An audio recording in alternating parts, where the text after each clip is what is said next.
नमस्ते सदावत्सले मातृभूमि। हम लोग जिस विषय पर चर्चा करने वाले हैं वो कांग्रेस की अब की नीति की है। राहुल गांधी लगातार राष्ट्रीय स्वयंसेवक संघ और बीजेपी पर हमला करते ही हैं। मोदी जी सत्ता में हैं और पूरे विश्व के माननीय लीडर हैं। हमने देखा कि गाजा की बैठक के लिए भी, या जो अभी इजिप्ट में बैठक चल रही है, उसके लिए भी मोदी जी को इनवाइट किया गया था। वो गए नहीं, वो अलग बात है। कीर्तिवर्धन को, जो राज्य विदेश मंत्री भी नहीं गया, राज्य विदेश मंत्री भारत के हैं, उनको भेजा गया। ये विदेश राज्य मंत्री कह लीजिए। तो हम ये कह सकते हैं यहाँ पर कि जब मोदी जी का कुछ नहीं कर पाए वो, या मोदी जी के लिए उनको बहुत प्रयास कर लिए पिछले 11 साल में, मतलब क्या नहीं किया। विदेशों में जाकर मदद मांगी, विदेशी यूनिवर्सिटियों में जाकर भारत को बदनाम किया, भारत की ईवीएम को टारगेट किया, भारत में चुनाव प्रक्रिया को टारगेट किया, भारत में जाति व्यवस्था को टारगेट किया। मतलब जो जो क्रैकडाउन के साधन हो सकते हैं, वो सारे साधन इस्तेमाल कर लिए राहुल गांधी ने या अपोजिशन ने। अब मोदी जी को पकड़ तो पा नहीं रहे, क्योंकि इन्फ्लेशन 2% 3% रहता है और भारत की जो जीडीपी है वो 6% से ग्रो करती है। इन्फ्लेशन और जीडीपी, महंगाई उसको कहते हैं जो महंगाई की दर बढ़े लेकिन जीडीपी तेज बढ़े, तो फिर वो महंगाई नहीं होती। महंगाई उसको कहते हैं जब आपका इन्फ्लेशन ज्यादा होता है, महंगाई ज्यादा होती है और जीडीपी कम ग्रोथ करती है, जैसा कि कांग्रेस की 2004 से 14 के समय पर हो रहा था। कि भारत में महंगाई तो बढ़ रही थी, लेकिन भारत में जीडीपी नहीं बढ़ रही थी। आज की तारीख में जीडीपी तेजी से बढ़ती है, इन्फ्लेशन मिनिमम कर पड़ता है, भारत में पेइंग कैपेसिटी लोगों की बढ़ रही है, भारत में इंडस्ट्रियलाइजेशन हो रहा है, भारत में इंफ्रास्ट्रक्चर तैयार हो रहा है, भारत में विदेश की कंपनियां तमाम इन्वेस्ट करने को तैयार है, भारत का शेयर मार्केट ठीक ठाक परफॉर्मेंस कर रहा है, 1 साल की बात अगर छोड़ दी जाए तो। कुल मिलाकर भारत में वो हर एक चीज जो भारत की आवश्यकता है वो मोदी सरकार करने का प्रयास कर रही है। अब इसमें कॉमनवेल्थ वायलेंस, सीएए और ये सब करके भी उन्होंने प्रयास करके देख लिए, सारे प्रयास। मतलब मैं समझता हूं कि जितने प्रकार के प्रयास हो सकते हैं वो सारे प्रयास करके उन्होंने देख लिए, लेकिन वो सफलता नहीं पा रहे हैं, बल्कि उल्टा ही पड़ जाता। अब उनको समझ में आया कि जो उनकी पहले जो पहले नेहरू जी ने किया था, या फिर 1993 में बाबरी स्ट्रक्चर के डेमोलिशन के समय हुआ था, या फिर अंग्रेजों के समय पर जो हुआ था, वो करके देख ले।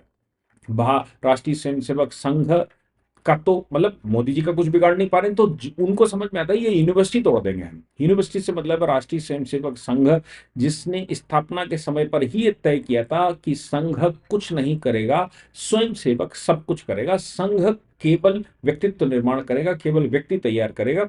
संघ केवल व्यक्ति को वो हौसला देगा जो भारतीयों के मन में है, जो शिवाजी महाराज के मन में था, जो महाराणा प्रताप के मन में था, जो कि गुप्त काल के मन में था। भारत के वैभवशाली इतिहास से लेकर और हिंदू संस्कृति, संस्कार और भारतीयता को जो विस्मृत कर दिया गया था अंग्रेजों के द्वारा, मुसलमानों के द्वारा खत्म किया गया था, हम उनको दोबारा पुनर्स्थापित करेंगे। इससे भारत के लोगों के अंदर एक स्फूर्ति आती है। स्फूर्ति आएगी तो हनुमान जी के लिए भी भारत में यह कहा गया, या रामायण में यह कहा गया कि भाई उनकी शक्ति भुला गई थी। उनको जब वो समुद्र पर पहुंचे तो जामवंत ने उनको उनकी शक्ति याद दिलाई, और याद दिलवाई, और याद दिलवाकर कहा कि भाई देखो, आप ही कर सकते हो, आपकी शक्ति तो है, बस अभी आपको एहसास नहीं था। राष्ट्रीय स्वयंसेवक संघ भारत में बजरंगियों की या हिंदुओं की शक्ति को याद दिलवाने का काम करता है, ताकि समुद्र लांघ कर रावण को मारा जा सके, ताकि लंका का दहन किया जा सके और राक्षसों का अंत किया जा सके। बस इतना सा काम राष्ट्रीय स्वयंसेवक संघ ने अपने हाथों लिया है। डेली की शाखा लगाना, उसमें 4 चीजें सिखाना कि कैसे समता होती है, कैसे खेल होते हैं, कैसे आपको विन्यास करना है, कैसे आपको ये व्यवस्था करनी है। बौद्धिक और छोटा सा बौद्धिक होता है। ये सारी चीजें सिखाकर नरेंद्र मोदी जी जैसे लोग तैयार होते हैं, अटल बिहारी वाजपेयी जी जैसे लोग तैयार होते हैं, जो राष्ट्र को परम वैभव पर ले जाने के लिए दिन रात खपा देते हैं। अब जिस यूनिवर्सिटी से पढ़े होंगे तो उनको समझ में आता है कि यूनिवर्सिटी क्यों ना खत्म कर दी जाए। यूनिवर्सिटी खत्म करने के लिए अंग्रेजों ने भी प्रयास किया था। मैं आपको उसका इलस्ट्रेशन, या जिनको याद नहीं हो मैं आपको बताता हूँ।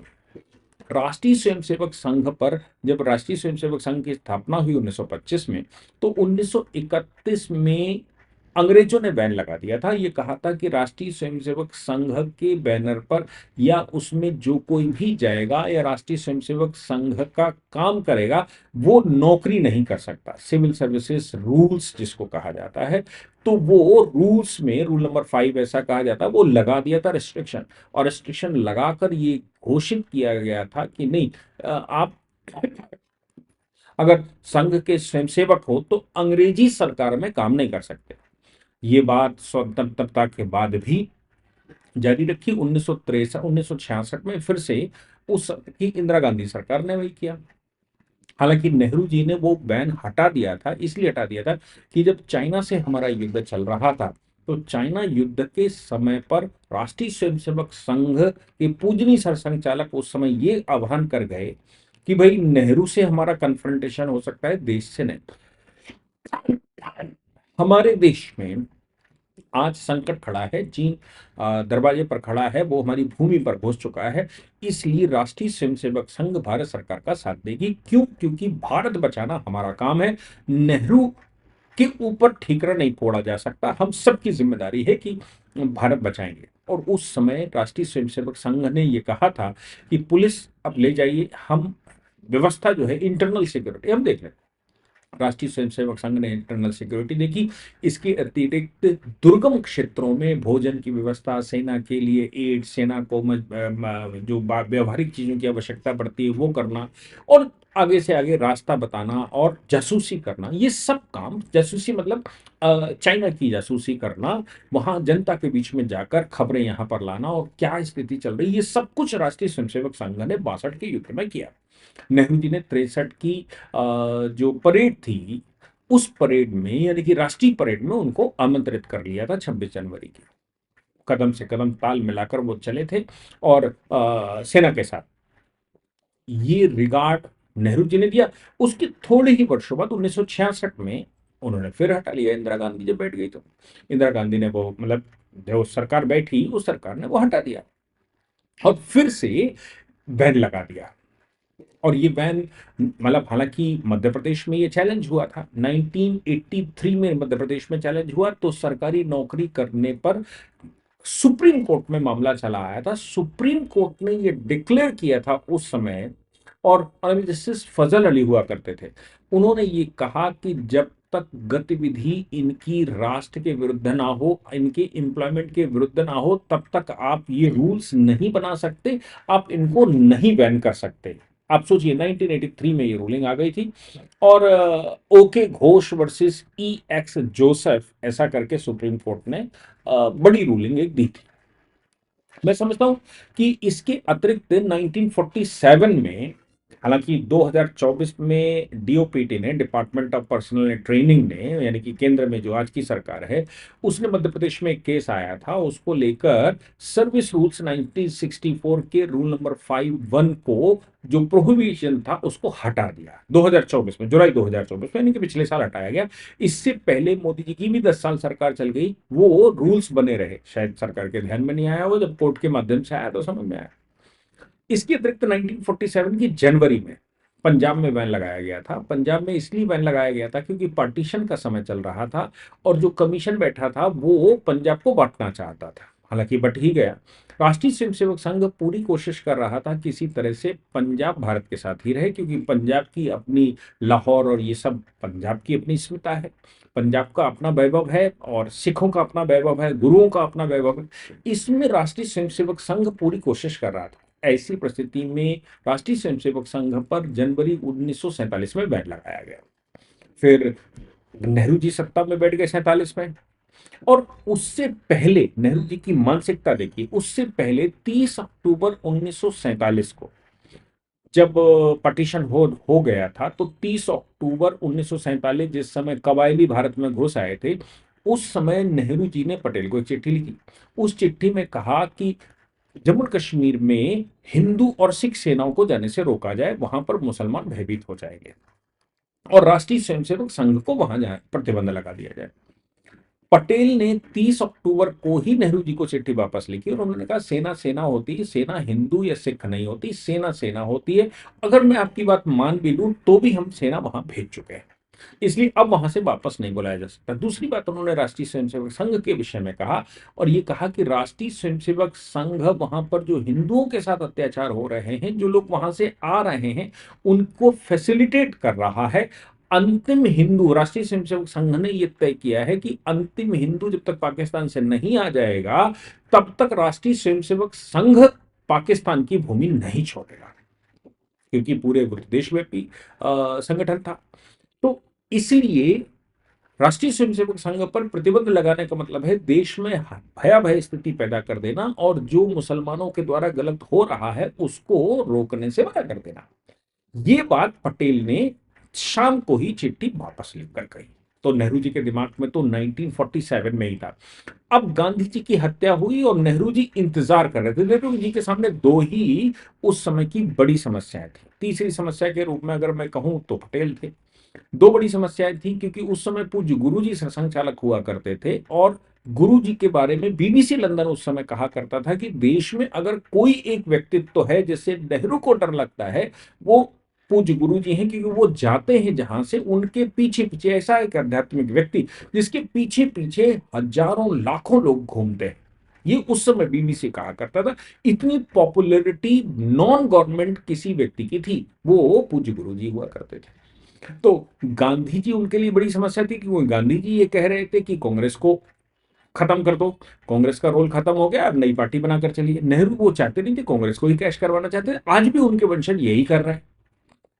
जबकि कांग्रेस उस समय का आंदोलन हुआ करता था, उस आंदोलन में सभी पार्टिसिपेट किया करते थे, हमारे पूर्वज भी। और जो राष्ट्रीय स्वयंसेवक संघ के उस समय जिन्होंने स्थापना की वो भी कांग्रेस ही हुआ करते थे, वो भी कांग्रेस के साथ काम करते थे। वो कांग्रेस एक आंदोलन था जो आजादी के लिए लड़ रहा था। हालांकि उसमें भी गरम दल नरम दल हुआ करता था और चाटुकार और ये सब हुआ करते थे, सब जगह होते हैं, वो वैसे हुआ करते थे। नेहरू जी के सामने दो बड़ी समस्याएं, एक तो गांधी जी और दूसरा संघ। गांधी जी की हत्या करवाई गई और संघ पर प्रतिबंध लगा दिया गया, यानी कि दोनों ही एक साथ सेटल हो जाएं। और ये अक्टूबर 1947 में ये बातें दिमाग में आ गई थी और ये मामला है 48 का। और इससे पहले जनवरी 1947 में पंजाब में बैन लगा दिया गया था राष्ट्रीय स्वयंसेवक संघ पर। फिर हम सब जानते हैं कि 1948 का बैन लगा, सुप्रीम कोर्ट तक केस गया, सब कुछ इन्वेस्टिगेशन हुआ और बाद में कुछ मिला नहीं। फिर 75 में बैन लग गया। जब आपको याद होगा वो जो राजनारायण का केस है वो एक्चुअली संघ का केस है। इंदिरा नेहरू गांधी राजनारायण वो संघ का केस है। संघ पर प्रतिबंध लगा दिया गया इंदिरा गांधी की इमरजेंसी की तरफ, क्योंकि वो पूरा संघ का आंदोलन था 1975। नेतृत्व संघ ने कभी किया नहीं, संघ केवल फैसिलिटेट करता है, संघ किसी आंदोलन में भाग नहीं लेता, लेकिन संघ के स्वयंसेवक उसमें पार्टिसिपेट करते हैं। तो जय नारायण को वहां लीडर बनाया गया और संघ पीछे से लग गया, तो संघ पर प्रतिबंध लगा दिया गया। उससे भी संघ बढ़कर आया। फिर जब अयोध्या स्ट्रक्चर तोड़ा, यानी कि अयोध्या में जब बाबरी स्ट्रक्चर टूटा, तो फिर संघ पर फिर बैन लगा और उसके बाद एसआर बॉम्बे का केस भी आ गया, सेकुलरिज्म और ये वो सब। ये प्रतिबंध संघ पर लगते रहे। हालांकि ऐसा कहा जाता है कि राहुल जिस समय मनमोहन सिंह जी की सरकार हुआ करती थी, राहुल गांधी ने संघ पर प्रतिबंध को प्रपोज किया था। और जब उन्होंने अपने सेक्रेटरियों के बीच में बात की तो ऐसा कहते हैं कि संघ पर प्रतिबंध लगाने से सेक्रेटरियों ने मना कर दिया था और उन्होंने कहा था कि संघ पर प्रतिबंध लगा, संघ के खिलाफ हमें कुछ मिलता नहीं, कोर्ट तुरंत छोड़ देगा और उससे ज्यादा नुकसान सरकार सिस्टम का हो जाए, क्योंकि सिस्टम एक ऐसे संगठन के ऊपर बैन लगाना चाहता है जो जिसकी छवि पूरे देश में राष्ट्रव्यापी राष्ट्र सुरक्षा की है, राष्ट्र प्रथम की भावना लेकर जो लोग चलते हैं उनके लिए। तो ऐसा कहते हैं कि राहुल गांधी ने दो तीन प्रयास किए लेकिन सिस्टम उनके साथ खड़ा नहीं दिखाई पड़ा या वो हिम्मत नहीं कर पाए। मोदी जी प्रधानमंत्री बन गए, मोदी जी प्रधानमंत्री बन गए, वो संघ की पाठशाला से ही पढ़कर आए थे। अब इसके बाद राहुल गांधी के मन की बात तब हुई जब प्रियंक खड़गे ने चिट्ठी लिखी। प्रियंक खड़गे ने सिद्धारमैया को चिट्ठी लिखी और ये कहा कि राष्ट्रीय स्वयंसेवक संघ का 100वां वर्ष चल रहा है। 100वें वर्ष में जो विजयदशमी के कार्यक्रम हुए हैं, वो विजयदशमी के कार्यक्रम, तमिलनाडु ने पहले ही उस पर कार्यक्रम को लेकर मुकदमा कर दिया है, केरला में भी कर दिए गए हैं। कर्नाटक में राष्ट्रीय स्वयंसेवक संघ की गतिविधि न बढ़ पाए, या जहां जहां कांग्रेस की सरकारें हैं वहां न बढ़ पाए, तो वहां इस प्रकार की पृष्ठभूमि बनाने की कोशिश हो रही है। प्रियंका खड़गे ने सिद्धारमैया को चिट्ठी लिखी और ये कहा कि जो एडेड स्कूल हैं, जो एडेड प्लेसेस हैं, या जो सरकारी इमारतें हैं, या जो सरकारी प्लेसेस हैं, सरकारी ग्राउंड पड़े हुए हैं, जो म्यूनसिपालिटी के ग्राउंड पड़े हुए हैं। अब देखिए, सब जगह देश में ग्राउंड तो म्यूनसिपालिटी के ही होते हैं। अच्छा, राष्ट्रीय स्वयंसेवक संघ कोई रजिस्टर्ड संगठन तो है नहीं, और राष्ट्रीय स्वयंसेवक संघ केवल भगवा, वो उसका भी कोई पेटेंट नहीं है, कोई भी भगवा लगाकर खड़ा हो सकता है। तो राष्ट्रीय स्वयंसेवक संघ की यूनिफॉर्म भी पेटेंट नहीं है कि भाई कोई नहीं पहन सकता। राष्ट्रीय स्वयंसेवक संघ केवल एक आंदोलन है, एक मूवमेंट है, एक एक हवा में इंस्टीट्यूशन है जिसका कोई अता पता नहीं। जितने कार्यालय भी हैं वो सब डिफरेंट ट्रस्टों के नाम है, पूरे देश में ऐसा कहते हैं, सब ट्रस्टों के नाम है, राष्ट्रीय स्वयंसेवक संघ के नाम से कुछ नहीं। और राष्ट्रीय स्वयंसेवक संघ के तमाम घटक दल भी हैं, घटक घटक भी हैं, और उन घटकों के साथ आनुषंगिक संगठन भी है, जिसमें बीजेपी भी आती है, मजदूर संघ आता है, विद्या भारती आती है। विद्या भारती के तो 30,000 स्कूल हैं, एकल विद्यालय, तमाम तरह के संगठन देश में। अभी मोदी जी ने उसको एक्सप्लेन किया। तो प्रियंका खड़गे, मल्लिकार्जुन खड़गे, आप समझते हैं, और बड़े टेंशन में इसलिए रहते हैं क्योंकि संघ का क्या करें, संघ की यूनिवर्सिटी से लोग तैयार होते ही जा रहे हैं। और अब तो 100 वर्ष हो गए हैं, संघ ना तो कटा है, ना पिटा है, ना पीछे बैकफुट पर गया है, ना ही संघ का कोई घटक, मतलब संघ से अलग होकर कोई उसका बाइफर्गेशन हुआ। कांग्रेस तो टूटकर पूरे देश में सारी पार्टियां कांग्रेस की ही बनी हुई हैं। तो इनका क्या करें, ये इंटैक्ट रहते हैं, और इनसे जो बाहर गया भी वो पनप नहीं पाया। भारतीय जनता पार्टी या संघ के किसी भी संगठन से कोई पार्टी अलग निकली, कोई अलग संगठन दल बना, किसी भी पर्पज से वो पनप नहीं पाया। वो पनप इसलिए नहीं, जैसे मैं कहूं शंकर सिंह बेगेला की बात कर दूं, केशुभाई पटेल की बात कर दूं, उस समय कल्याण सिंह जी छोड़कर चले गए थे, उमा भारती जी छोड़कर चली गई थी। ये जिन्होंने नई पार्टियां बनाई थी, ये एक भी सफल नहीं हो पाए। क्यों नहीं सफल हो पाए? क्योंकि राष्ट्रीय स्वयंसेवक संघ के जो स्वयंसेवक हैं वो ये मानकर काम करते हैं कि वो ईश्वरी काम कर रहे हैं, वो किसी पार्टी घटक का काम नहीं कर रहे, वो ईश्वरी काम कर रहे हैं। और शपथ भी ऐसी लेते हैं कि मैं राष्ट्रीय स्वयंसेवक संघ का घटक इसलिए बनाऊं कि मैं संपूर्ण हिंदू समाज को एकत्रित करूंगा, और ये करूंगा, वो करूंगा, ऐसे शपथ लेते हैं। तो अगर मोदी जी भी कल, मेरा मानना यह है कि मोदी जी भी कल अगर अलग पार्टी बना लें, तो निश्चित तौर से राष्ट्रीय स्वयंसेवक संघ के जो स्वयंसेवक हैं वो उनके साथ नहीं जाते, वो बीजेपी के साथ ही रहने वाले हैं। और ये हमने सबने होकर देख ली, देश में बड़े बड़े लीडरों के साथ देख ली। इसलिए अब उनकी समस्या ये है कि राष्ट्रीय स्वयंसेवक संघ को कैसे पछाड़ दिया जाए, कैसे बैन लगा दिया जाए। अब राष्ट्रीय स्वयंसेवक संघ के लिए उन्होंने चिट्ठी लिखी और सिद्धारमैया ने उसका जवाब भी दिया। सिद्धारमैया ने जवाब देते हुए कहा, निश्चित तौर से कार्रवाई होगी, चिंता मत करो। क्या कहा गया इस बैन के लिए? इस बैन के लिए ये कहने की कोशिश की गई कि भाई देखिए, सरकारी इमारतों में, एडेड विद्यालयों में, अब एडेड विद्यालय, अच्छी बात यह है कि राष्ट्रीय स्वयंसेवक संघ के जो विद्यालय हैं 30,000 के लगभग, कहते हैं कि विद्या भारती के विद्यालय हैं, एकल विद्यालय 1.5 लाख के लगभग हैं, या उससे कम ज्यादा। और इसके अलावा बनवासी कल्याण आश्रम और ये सब बहुत सारे विद्यालय चलाते हैं। ये जो हैं वो एक भी सरकार की एक पैनी नहीं लेते। राष्ट्रीय स्वयंसेवक संघ, मोदी जी की 11 साल की सरकार भी हो गई, एक पैनी उनसे नहीं लेता।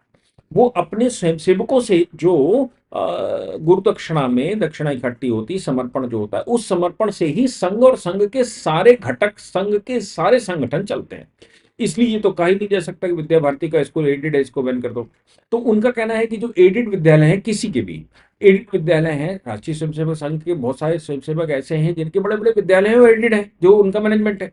इनका कहना है कि इन सब पर बैन लगा दीजिए, इनकी सभी प्रकार की पब्लिक एक्टिविटी पर, जिनमें पथ संचलन शामिल है, जिसमें पार्कों में शाखा लगना शामिल है, जिसमें एकत्रीकरण जो होता है वो शामिल है, एकल विद्यालय कहीं ओपन में चलते हैं वो शामिल हैं, इन सब पर प्रतिबंध लगा दो। सिद्धारमैया ने ये बात आश्वासन भी दिया है कि बिल्कुल 100% इस विषय पर कार्रवाई होगी। मुझे लगता है कि इन सब के पीछे कहीं राहुल गांधी वाला एंगल निश्चित तौर से निकलेगा। राहुल गांधी निश्चित तौर से इसके पीछे कुछ ना कुछ दिमाग लगाकर बैठे होंगे, और सामने नहीं आ रहे हैं वो अलग बात है। बिहार का चुनाव है, बिहार के चुनाव में कितना लाभ इसका ले पाएंगे जो सिद्धारमैया कर रहे हैं वो तो भविष्य ही बताएगा। लेकिन मेरा मानना बिल्कुल साफ है कि राष्ट्रीय स्वयंसेवक संघ पर अगर प्रतिबंध लगा भी देंगे तो भी अभी तक के जो जजमेंट 1993 में एक जजमेंट आया, 83 में एक जजमेंट आया, जिनमें राष्ट्रीय स्वयंसेवक संघ का घटक होने से या राष्ट्रीय स्वयंसेवक संघ के खिलाफ प्रतिबंध पर किसी प्रकार का कोई भी प्रभाव नहीं पड़ेगा। जय हिंद, जय भारत, वंदे मातरम।